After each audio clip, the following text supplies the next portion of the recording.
He was the quiet neighbor who waved hello, the co-worker who never caused trouble. For 13 years, Jeffrey Dahmer killed, and almost no one suspected a thing until police opened his refrigerator. Jeffrey Dahmer was born on May 21, 1960, in Milwaukee, Wisconsin. On the surface, his childhood looked ordinary.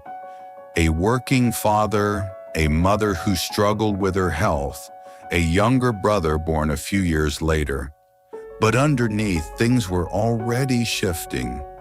Dahmer's mother dealt with serious medical and psychiatric issues during her pregnancies, and the household was tense for most of his early years. His parents fought constantly, and by his early teens, their marriage was falling apart. Dahmer later described himself as a shy, withdrawn child, someone who struggled to connect with other kids and spent more and more time alone. One of the earliest warning signs came young. He became fascinated with dead animals. He'd collect roadkill and eventually began dissecting animal carcasses, keeping bones, and experimenting with preserving them. At the time, it looked like morbid curiosity. In hindsight, it was the first thread of something much darker. In June of 1978, just weeks after graduating high school, Dahmer picked up a hitchhiker named Stephen Hicks. The two went back to Dahmer's house. His parents were gone. And after Hicks tried to leave, Dahmer killed him. He was 18 years old.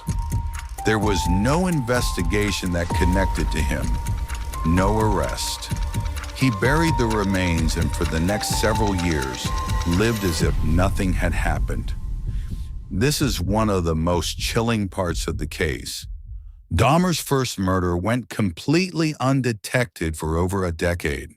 After the murder, Dahmer enrolled briefly at Ohio State University, but dropped out after one semester, drinking constantly.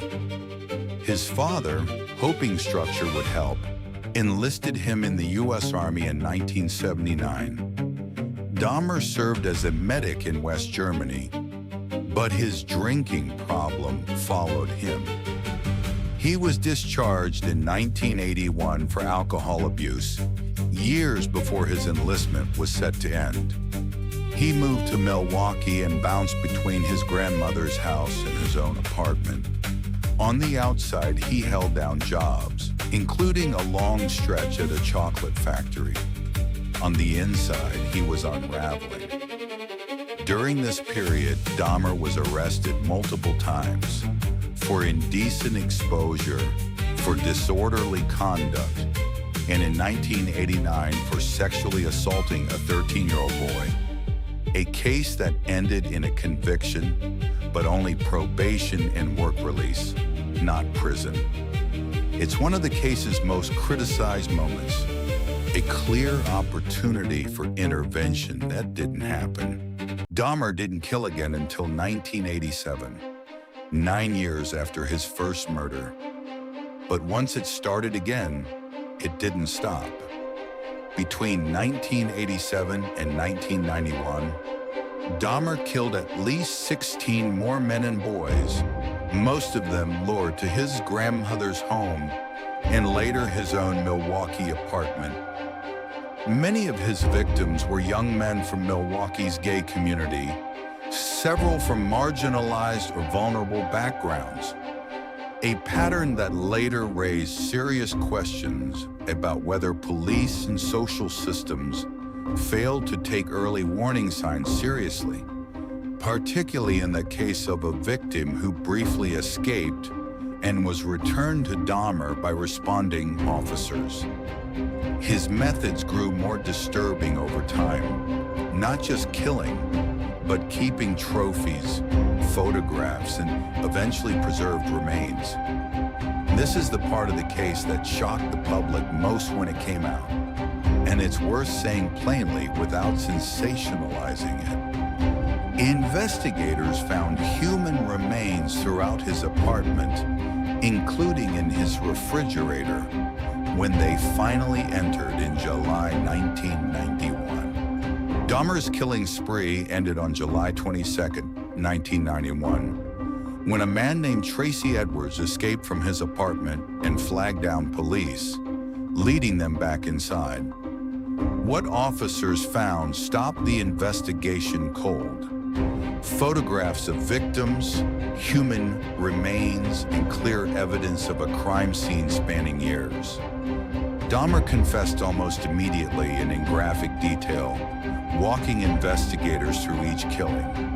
In total, he was tied to 17 murders between 1978 and 1991. This is the part of Dahmer's story people misunderstand most.